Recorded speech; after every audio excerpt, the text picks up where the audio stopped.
Halo semuanya, gimana post-testnya kemarin? Mudah-mudahan bisa semuanya ya. Oke, kali ini kita coba bahas post-test fisika yang kemarin kalian sudah kerjain. Sebenarnya ini materinya cuman listrik magnet aja, sama seperti yang sudah kita bahas sebelumnya. Mudah-mudahan nanti nilainya bagus. Oke, kita mulai dari nomor 1. Ada 5 buah hambatan yang besarnya masing-masing 4 ohm, 2 ohm, 3 ohm, dan 11 ohm. Pokoknya seperti pada gambar ya. Nah, ini tuh udah dikasih tahu hambatan totalnya katanya 16. Ditanyanya hambatan R4 yang di sini nih. Gimana? Nah, kalau kita lihat ketiga rangkaian ini, ketiga hambatan ini itu susunannya adalah paralel. Sehingga 1/R paralel sama dengan 1/R2 ditambah 1/R3 ditambah 1/R4. Tapi kan R4 kita belum tahu ya. Nah, ketika dia sudah dirangkai semuanya jadi paralel, rangkaian hambatan ini akan menjadi seperti ini bentuknya. Ada R1, ini R paralel, dan ini ada R5. Ini titik A, ini titik B. R1, ini R paralel, dan ini ada R5. Gimana susunannya? Susunannya menjadi seri semua, ya kan? Nah, susunannya jadi seri. Kalau seri gimana totalnya? Berarti R total itu sama dengan R1 ditambah R paralel ditambah R5. Nah, R totalnya kita udah punya nih 16. R1-nya juga ada di soal 4. R paralelnya jadi kita bisa dapat. Nah, berapa nih R paralelnya? 16 dikurang 15. 1 ya. Nah, jadi 1 ohm itu sama dengan R paralel. Terus buat dapetin R4-nya, ya tinggal kita kembalikan lagi ke persamaan yang atas ini. Jadi 1/1 sama dengan 1/R2-nya 2, R3-nya 3, dan R4-nya yang mau kita cari. Berarti 1/R4, 1/2, pindah ruas ya dia, dikurang. 1/1 dikurang 1/2 dikurang 1/3. Nah, samakan penyebut.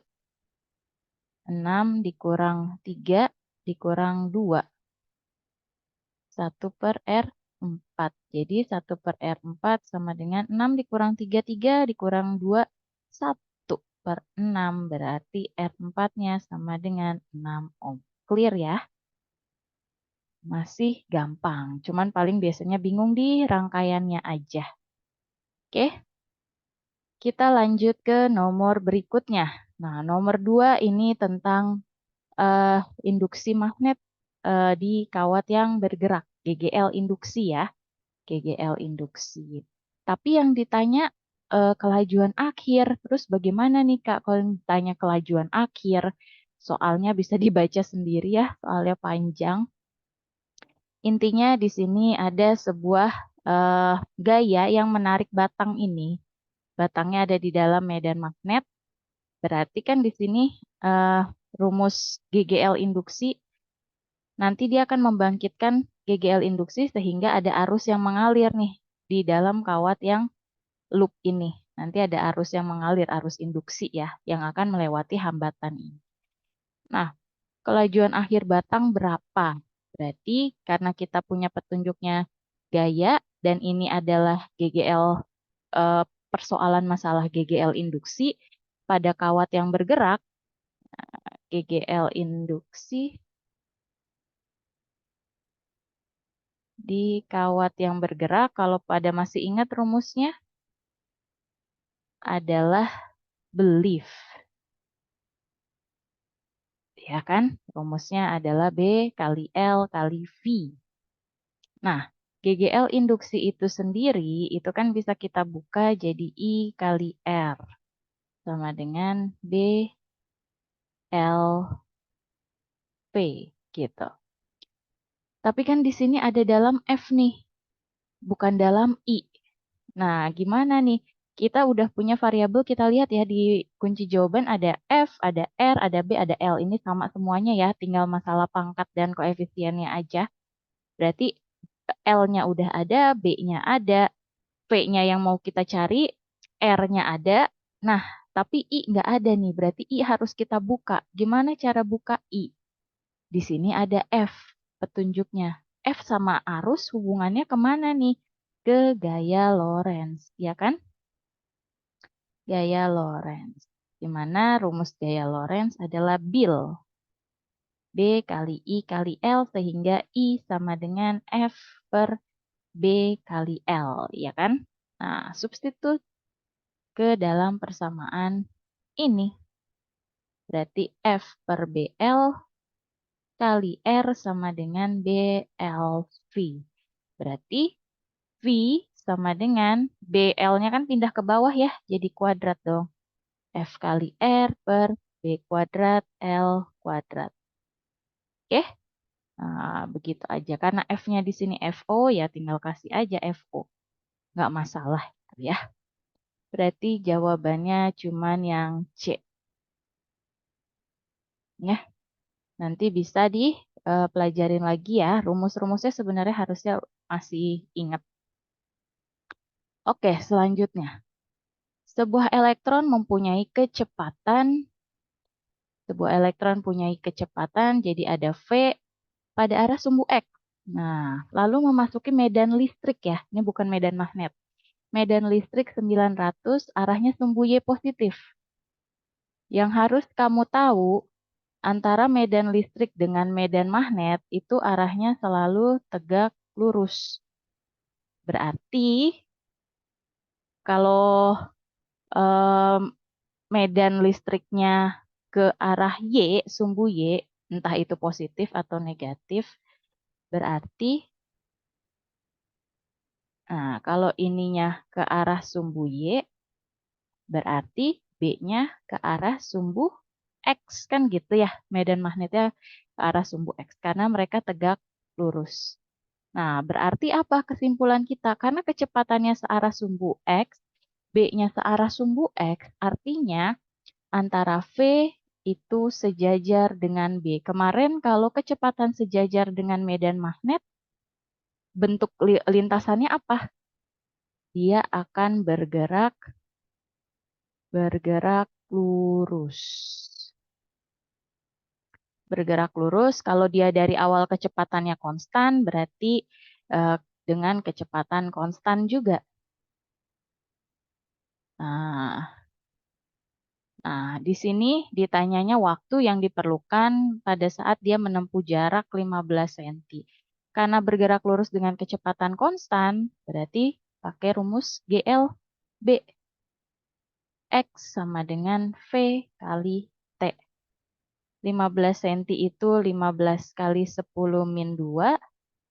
V-nya 2 kali 10 pangkat 4 dikali T.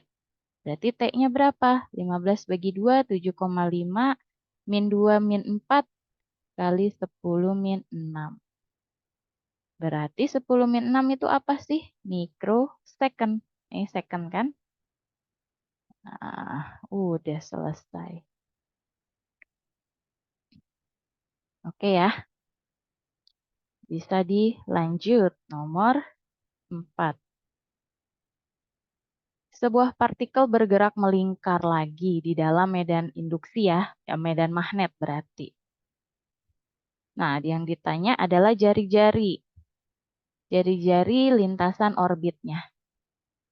Kemarin juga sempat kita singgung antara kalau dia bergerak melingkar, ada persamaan antara gaya Lorentz atau gaya magnet dengan gaya sentripetal, iya kan?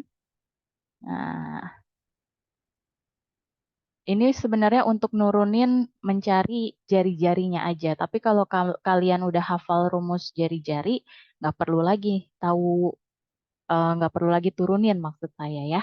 Nah ini kan kalau mau turunin ini BQV, ini MV kuadrat per R gitu ya. V-nya coret 1, Jadi R sama dengan MV per BQ. Nah, ini tuh rumus jari-jari kalau dia bergerak di dalam medan magnet yang lintasannya melingkar. Jadi nggak usah diturunin lagi kalau sudah tahu.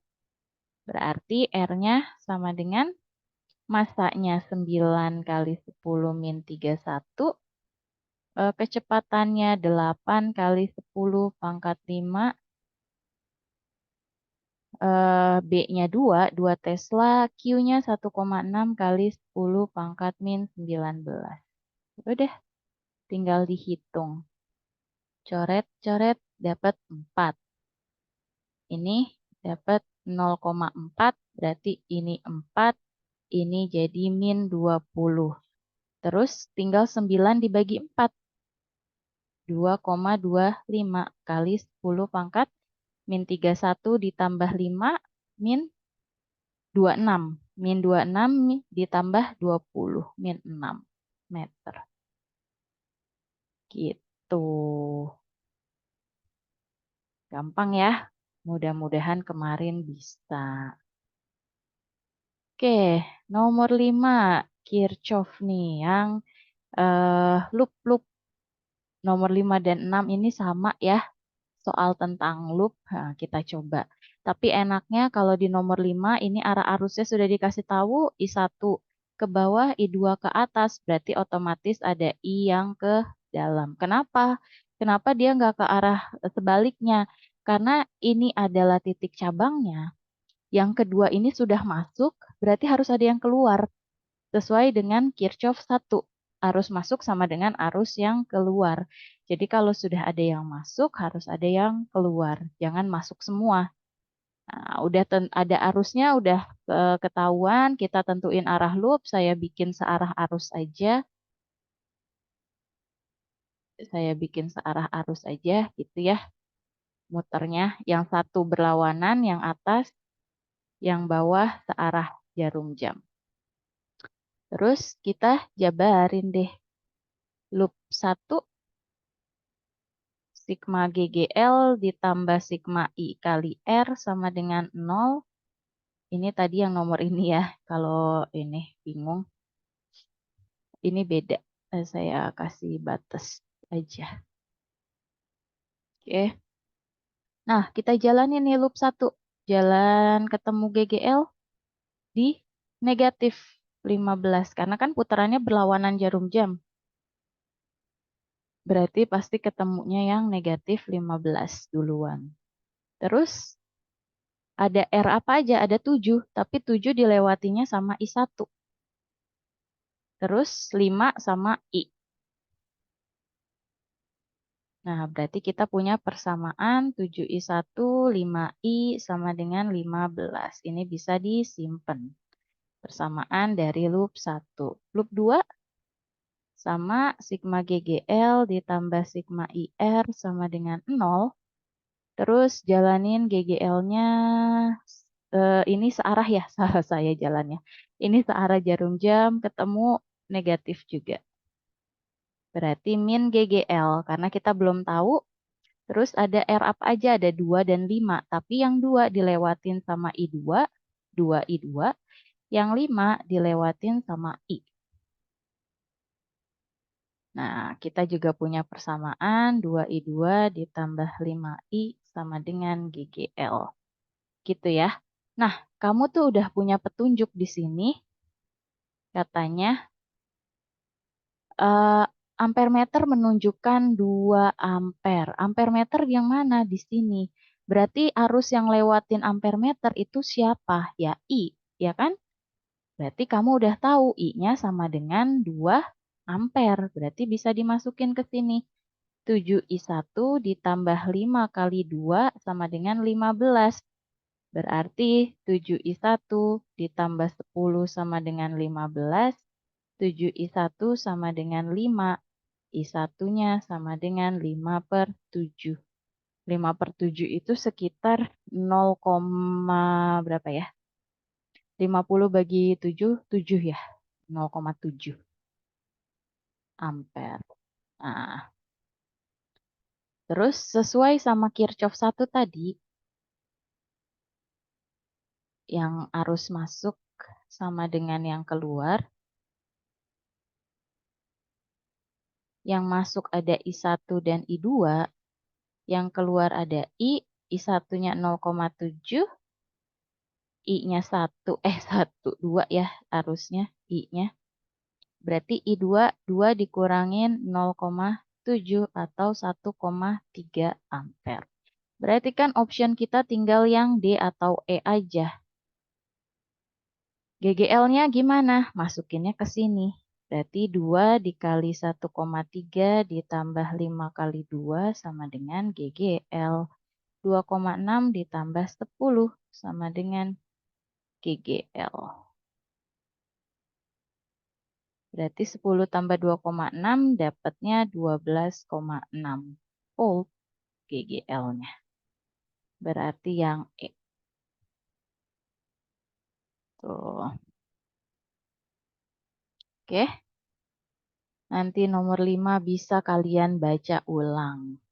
Karena nomor 5 dan 6 sama caranya. Ya, nomor 5 dan 6 sama. Cuma nomor 6 kita belum punya arus. Nah, kalau kita belum punya arus, kamu gambarin aja arusnya. Terserah mau bagaimana. Gitu. Kalau misalkan saya anggap ini adalah I, terus nanti dia ada I1 dan ada I2 gitu. Boleh nggak Kak? Boleh. Boleh aja, nggak masalah. Oke. Nah, terus loopnya bagaimana? Loopnya yang ini adalah loop 1, yang besar ini adalah loop 2. Saya bikin sama-sama searah dengan jarum jam. Emang boleh-boleh. Ini sebenarnya terserah ya, tentuin arah. Yang penting kalian jangan sampai salah. Jadi kalau kita lihat di sini loop 1, sigma GGL ditambah sigma IR sama dengan 0. Jalannya loop 1 searah, berarti kita ketemu panjang dulu ya. Berarti plus 12. Terus R-nya ada 4 dan ada 2 yang di loop 1. Berarti ditambah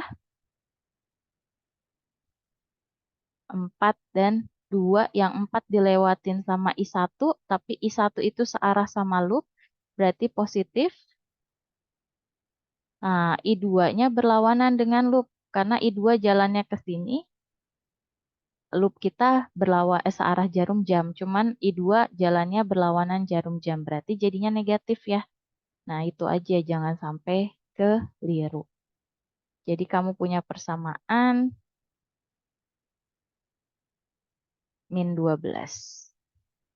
Mau disederhanain boleh, stop sampai di sini juga nggak apa-apa.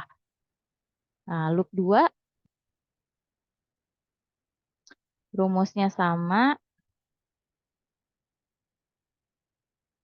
Loop 2 jalannya ke sana sama, ketemunya panjang duluan, berarti 8. Ada lagi nggak loop 2? Nggak ada. Ya udah. Terus dia ada 6. 6 dilewatinnya sama I. Total ya. Ini kan nanti begitu keluar di sini, dia bakal jadi I lagi. Jadi yang lewat di 6, I. Terus ada apa lagi? Ada di sini lewatin I2 juga dia. Tapi searah. Jadi ditambah 2I2 sama dengan 0. Dapat 6I ditambah 2I2 sama dengan min 8. Pakai Kirchhoff 1 buat bisa eliminasi. Nah, Kirchhoff 1-nya yang masuk adalah I, yang keluar adalah I1 tambah I2. Terserah nih, yang mau kamu buka yang mana. Karena di sini udah ada I1, I2, di sini I sama I2, saya mau ubah yang di sini aja. Jadinya 6 kali I1 tambah I2 ditambah 2I2. Nah, kurung lagi. Salah. Kurungnya yang ini. Ditambah 2I2 sama dengan min 8. Jadi ada 6I1 ditambah 6I2 ditambah 2I2. Di 6I1 ditambah 8I2 sama dengan min 8. Baru kita eliminasi.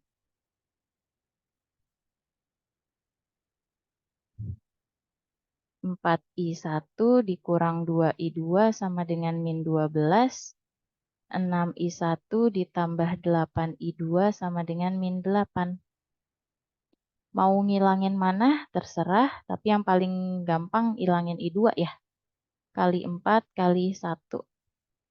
16I1 dikurangin 8I2 sama dengan min 48.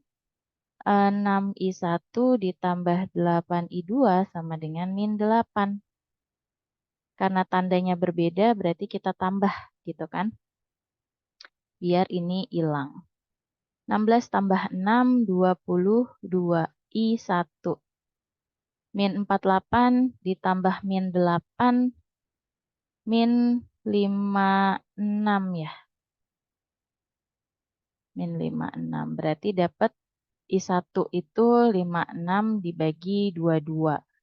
Kamu dapat negatif, itu berarti tadi kita terbalik menentukan arah arusnya. Tapi nggak apa-apa, nggak masalah ya. Ini sekitar 2,5454 gitu ya. Min 2,54 lah gitu. Dapat I1, kamu substitusiin aja ke salah satunya, terserah mau kemana persamaannya. Misalkan saya substitusiin ke sini. Substitusi ya, jadi 6. Nah, kalau kamu dari awal dapatnya min, kamu harus tulis minnya. Nah, soalnya kan arahnya nggak mungkin kita ubah lagi gitu ya, karena kita dari awal sudah menentukan itu. Jadi ya tulis aja negatif.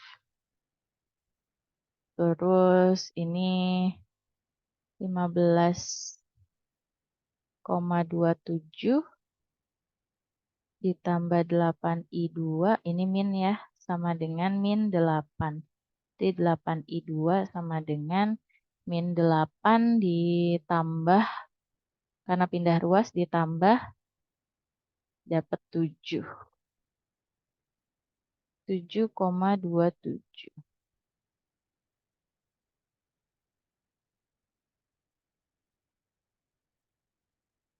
27 ya ini. Berarti I2-nya berapa? Sekitar 0,91. 0,909 ampere. Ini I1 dan I2. I-nya berapa berarti? Berarti I-nya adalah I1 ditambah I2 sama dengan min 2,54 ditambah 0,909.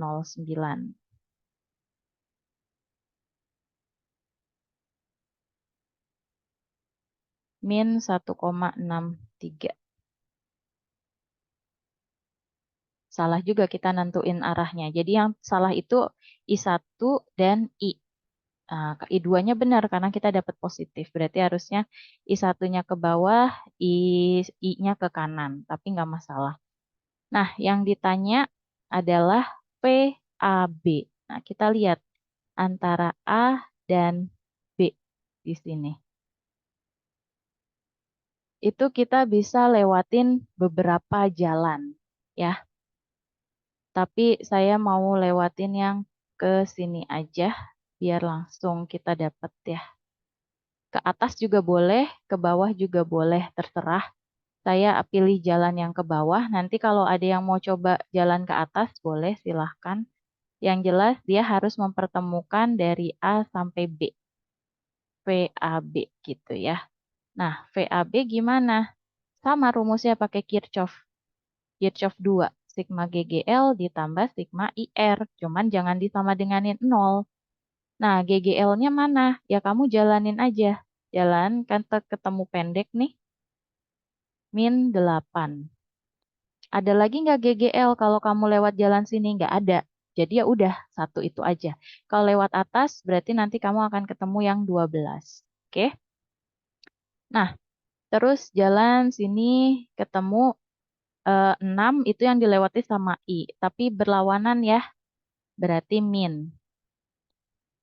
Karena tadi arus I-nya kita tentuin jalannya ke kiri. Sedangkan kita tadi jalan loop-nya untuk mencari VAB itu ke kanan. Berarti min 6 kali I. I-nya berapa? I-nya min 1,63 gitu. Terus jalan lagi, ada lagi nggak? Ketemu lagi nggak hambatan? Enggak, udah. Berarti ya udah, begitu aja. Berarti min 8 ditambah, karena min ketemu min ya, 6 dikali 1,63, itu sekitar 9,78. Nah, dapet deh 1,978, 1,78. Nggak ada ya, kita pilih yang mendekati aja. Karena kan tadi kita pakai pembulatan-pembulatan tuh. Berarti kita pilih yang ini aja. Yang penting dapat hasilnya positif. Gitu. Karena tadi saya ngitungnya dibuletin. Mungkin kalau nggak pakai pembulatan, kita akan dapat 1,82. Bisa coba lagi dihitung tanpa pembulatan kalau mau, atau bisa coba lewat jalur atas juga silahkan. Pasti jawabannya sama lah yang C. Oke ya. Oke. Kita lanjut ke nomor 7. Wah, soalnya panjang. Intinya itu sama kayak yang tadi nih. Masalah lintasan melingkar dari suatu partikel di dalam medan magnet. Karena tegak lurus kan pasti gerakannya jadi melingkar. Cuman perbandingan jari-jari aja. Jadi kamu bisa masukin ini langsung. Nggak usah dihitung lagi, nggak usah diturunin lagi. MV per BQ kan rumusnya. Nah, yang beda apa? Medan magnetnya seragam, berarti nggak berubah, ya kan? Nggak berubah. Muatannya sama, dua jenis ion bermuatan sama, berarti nggak usah kita bandingin, ya. Massa sama kecepatannya aja yang beda. Semuanya sama-sama berbanding lurus. Ya, berarti kita bisa simpulkan rumusnya jadi R1 per R2 itu sama dengan M1 V1 per M2 V2 gitu. Masukin aja deh. M1 kali V1 katanya 2V2. M2-nya 4M1. Ini V2-nya tulis aja V2. Kan coret, coret, coret, coret. 2 per 4 sama dengan R1 per R2. Berarti R1 sama dengan setengah R2. Nah, gampang. Gak usah dibaca semua soalnya ya. Kalau panjang. Oke, kita bisa lanjut nih ke nomor 8 ya. Nomor 8. Sebuah partikel bermuatan min Q dan masanya M bergerak dengan kecepatan V. Sama kayak tadi, tapi yang ditanya adalah percepatan muatan.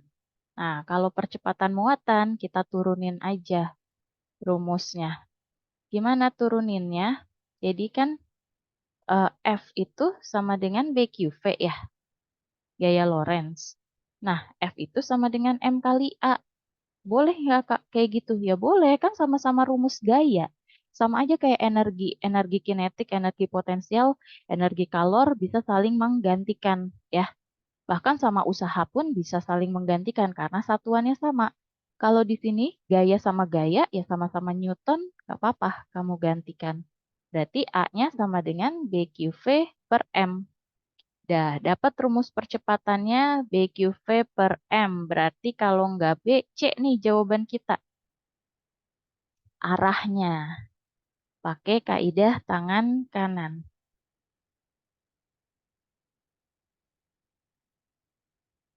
Dimana kalau ibu jari itu arah kecepatan.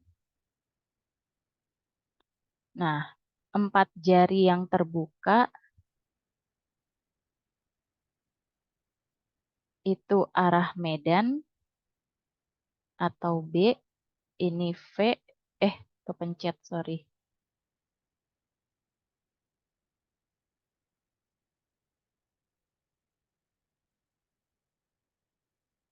Ini V ya.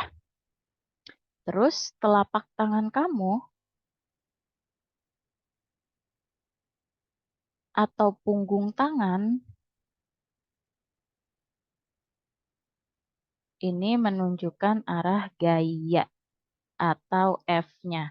Nah, arah gaya secara tidak langsung ini juga mengarahkan arah pembelokannya.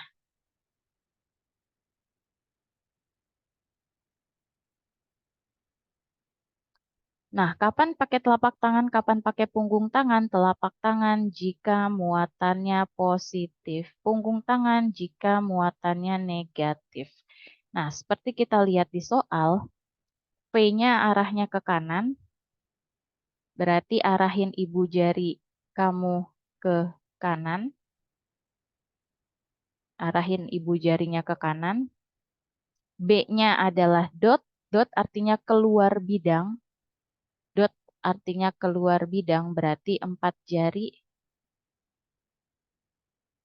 ke diri kamu, ke diri sendiri ya, ke diri sendiri, ke depan, dot gitu ya, ke diri sendiri. Nah, karena di sini muatannya negatif, berarti kita lihat arah punggung tangan kamu kemana. Nah, kalau nggak salah, kalau nggak salah maksudnya kalau kalian tidak salah menentukan arahnya, arah punggung tangan kalian itu akan ke atas. Nah, berarti gerakannya dia akan dibelokkan ke atas. Jadi kalau dia gerak ke kanan tapi dibelokkan ke atas, secara nggak langsung partikelnya akan bergerak seperti ini. Berarti berlawanan dengan jarum jam. Gitu. Oke, clear ya. Nomor 9 sekarang. Nomor 9 ada 3 buah hambatan masing-masing R1, R2, R3 disusun seperti gambar di atas. Tegangan di titik 1 adalah 24 volt. Jadi dikasih tahu nih di sini ada 24 volt. Terus tegangan di titik 2 ini ada 10 volt. Arus yang mengalir pada R1 dan R2 sama besar. Di sini ada 2 ampere, ini 2 ampere gitu. Tegangan di titik 3 adalah berapa? Nah, kamu bisa eh, tahu ini kan 0 ya, titik 0. Nah, kamu bisa tahu di sini dari arusnya aja.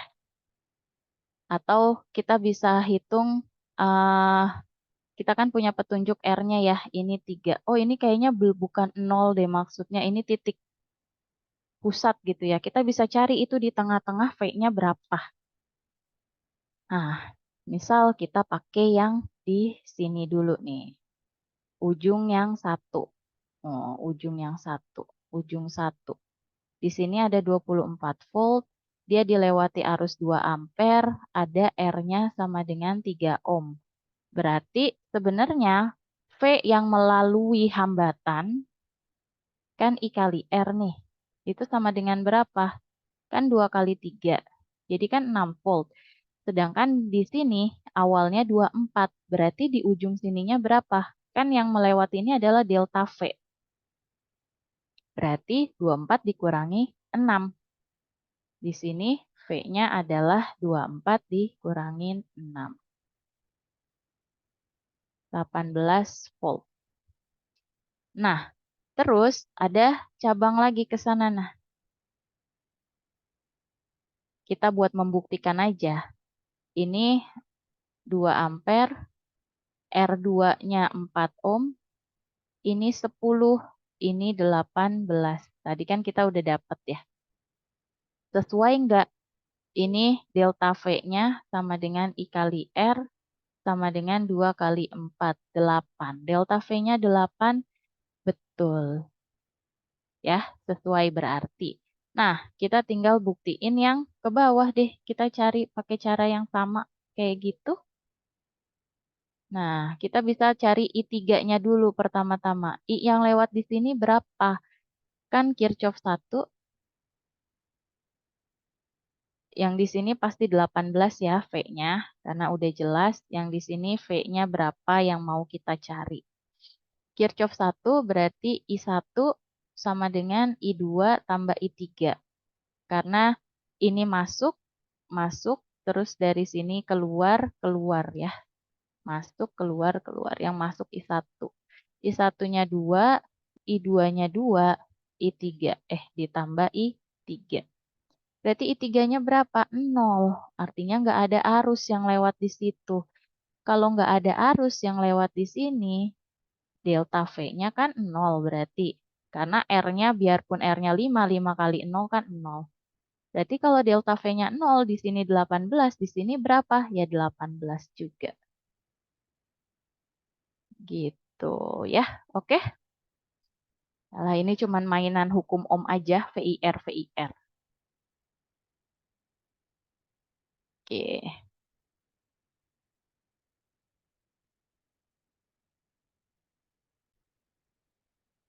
Kita lanjut nomor 10. Pada ruang terbuka, medan magnet bertambah besar dengan laju perubahan konstan. Medan magnet bertambah besar dengan laju perubahan konstan. Perubahan ini menghasilkan medan listrik induksi konstan. Betul ya? Perubahan magnet itu, perubahan laju magnet itu flux ya. D flux, mana nih?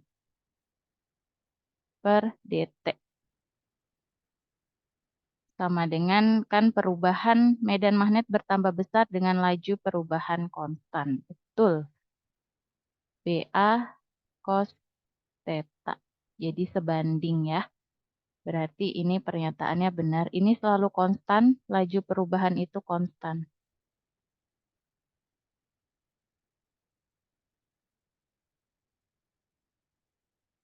Jadi mau medan magnetnya bertambah besar atau berkurang, tetap aja dia lajunya tuh selalu konstan. Perubahan ini menghasilkan medan listrik induksi konstan. Betul juga. Ini maksudnya emang sama ya, berarti betul. Karena itu juga rumus GGL induksi. Nah, GGL induksi sama dengan D flux per dt kali M lilitan ya kan. Tapi kalau dia nggak ada lilitannya atau lilitannya satu ya udah berarti eh, sama D flux per dt aja.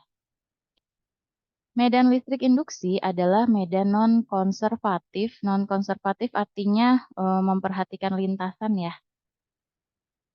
Lintasan berpengaruh. Lintasan berpengaruh, iya. Lintasan pasti berpengaruh kalau mau di medan listrik, mau di medan magnet itu pengaruh lintasan banget ya. Dihasilkan perubahan medan magnet sesuai dengan persamaan. Oh iya, betul. Ini ada rumusnya. Kalau kalian bisa cek lagi di buku, nanti ada rumus ini. eh Cuman nggak pernah kita pakai aja. Biasanya kita cuman pakai rumus yang ini. Tapi ini sesuai sama persamaan ini medan listrik. Ini dari rumus medan listrik sama dengan V per Q kan? V per Q, ya betul. Kok V per Q? V kali R, sorry. Nah, medan listrik itu adalah V kali R, jadi terhadap R-nya atau terhadap permukaannya. Di sini F itu permukaannya. Nah, medan listrik sama kayak ini, D flux per dt. Balik lagi ke sini. Oke, betul-betul berhubungan? Iya, berhubungan berarti jawabannya A. Lanjut nomor 11. Dengan memutar lilitan kawat lebih cepat, akan dihasilkan KGL induksi yang lebih besar pada sebuah generator. Generator itu rumusnya bakwan. BA omega N. Berarti kalau kita memutar lebih cepat, omeganya bertambah, dihasilkan GGL induksi yang lebih besar. Betul ya? Karena kan sejajar atau berbanding lurus. Berarti kalau yang satu besar, yang satu akan besar juga, betul. Sebab besarnya gegel induksi dinyatakan dengan formula, iya, oh iya, betul. Berhubungan, iya, berarti A lagi. Karena kan tadi kita untuk menjawab, menjelaskan tentang alasannya, kita pakai rumus ini. Berarti pasti berhubungan. 12, dalam siklotron, sebuah muatan yang bergerak dalam medan magnet B akan mengalami pembelokan arah katanya. Akan mengalami pembelokan arah sehingga membentuk lintasan lingkaran. Sehingga membentuk lintasan siklotron. Elektron. Jadi elektron yang bergerak melingkar. Elektron yang bergerak melingkar berarti betul ya. Bergerak dan mengalami pembelokan arah sehingga lintasannya lingkaran. Ya, namanya juga siklotron. Berarti betul. Besarnya gaya magnet sama dengan gaya sentripetal. Ini juga betul, tapi tidak menjelaskan. Artinya tidak berhubungan. Oke. Lanjut ke nomor selanjutnya, nomor 13. Nah, itu ada gambaran masalah dioda. Dioda dirangkai secara seri dengan hambatan R, sumber tegangan DC. Pernyataan yang benar terkait rangkaian ini adalah, oke,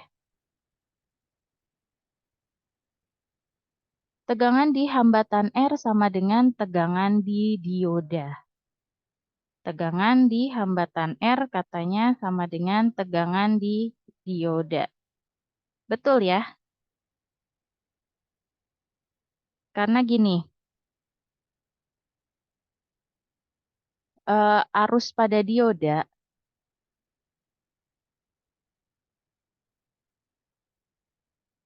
kok betul salah maksud saya. Karena gini, kalau misalkan ini sangat tergantung sama nilai hambatannya itu sendiri.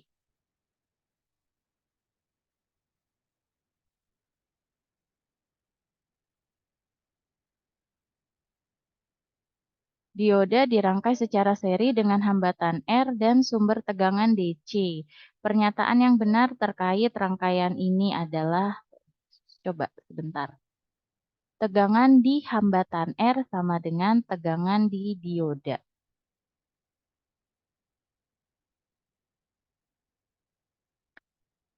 Oh, bener, Ding. Karena gini, karena di dioda,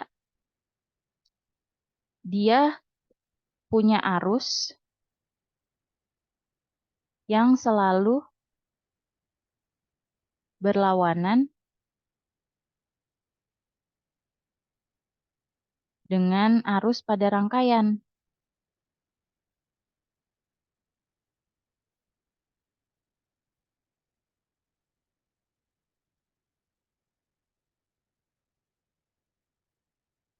Tapi besarnya sama. Kok saya jadi nulis di bawah?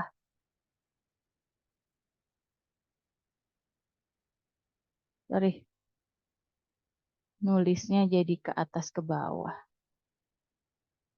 Dengan arus rangkaian. Makanya nanti disebut dioda itu mengalami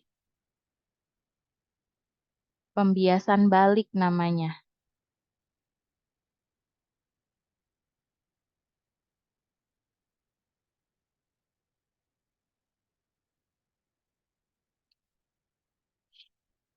Tuh,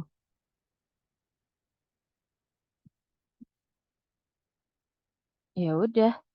Berarti kalau dioda dirangkai secara seri, mm,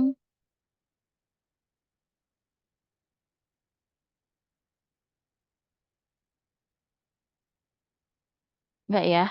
Oh, berarti ini benar deh. Kalau kalian ragu dengan jawaban satu, yang tiga aja dicek ya. Tiga ini pasti benar. Kenapa? Arus listrik di hambatan R berbeda dari di dioda. Berbeda arah. Oh, enggak ding. Salah ya ini. Salah karena seri. Ingat kemarin kalau seri berarti nomor 1 juga salah ya. Jadi kalau dia dirangkai seri, yang sama apanya? Yang sama adalah arus. Kalau paralel, ya yang sama itu V-nya. Berarti ini salah ya. Ini salah, ini salah. Dioda mengalami pembiasan maju juga salah karena pembiasan balik tadi ya. Karena arusnya selalu berlawanan namanya pembiasan balik. Arus listrik meningkat jika tegangannya diperbesar, betul. Karena VIR kan. Jadi kalau arusnya tegangannya ditambah, ya arusnya akan tambah 4 aja apa ya kemarin? 1, 2, 3, 1, 3, 2, 4, 4. Ya, D berarti. Oke. 14. Perbedaan antara fluks magnet dan medan magnet. Oke. Fluks magnet adalah ukuran kuantitatif dari jumlah garis medan magnet. Betul. Fluks magnet adalah B A cos theta. Jadi fluks magnet itu sangat bergantung sama jumlah garis gaya magnet yang dapat menembus bidang. Jadi secara pengertian aja fluks itu adalah banyaknya garis gaya magnet yang menembus suatu permukaan.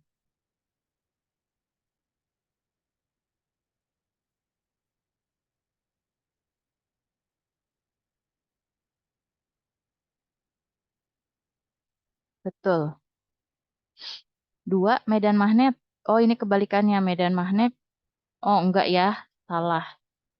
1 betul, 3 betul, 2 salah. Berarti sudah pasti jawabannya 1, 3. B.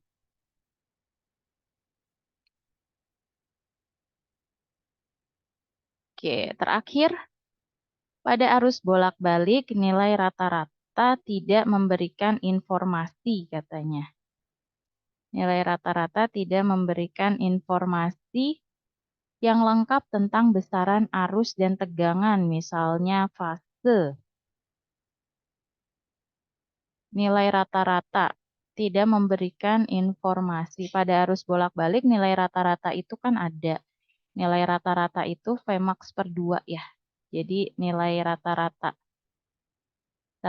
di arus bolak-balik itu nilai maksimum bagi 2.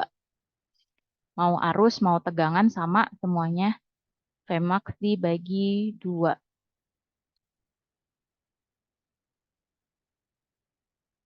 Tidak memberikan informasi yang lengkap.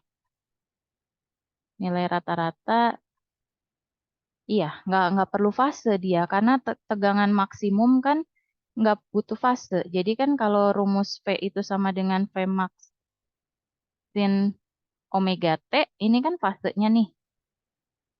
Nah, sedangkan kita cuma butuh Vmax. Vmax itu saat sin kali omega T-nya kan nilainya selalu 1. Iya, berarti ini betul ya. Betul, betul deh. Sebab berapapun besar fase, nilai rata-rata selalu 0. Enggak dong, nilai rata-rata tidak 0 ya, tapi nilai rata-rata tidak bergantung fase. Memang tidak bergantung fase. Jadi berapapun nilai fasenya, nilai rata-rata selalu tetap. Nah, ini baru benar. Kalau 0 enggak ya, nilai rata-rata itu ada. Jadi enggak 0, salah. Benar, salah, itu C. Ah, gitu. Dah, oke. Selesai sudah pembahasan 15 soal dari post-test. Semoga banyak yang benar ya dari semuanya ini. Kalau misalkan masih ada yang kurang jelas, nanti bisa ditanyakan aja pada saat kelas atau bisa hubungi saya pribadi. Oke, semuanya sampai di sini dulu. Terima kasih.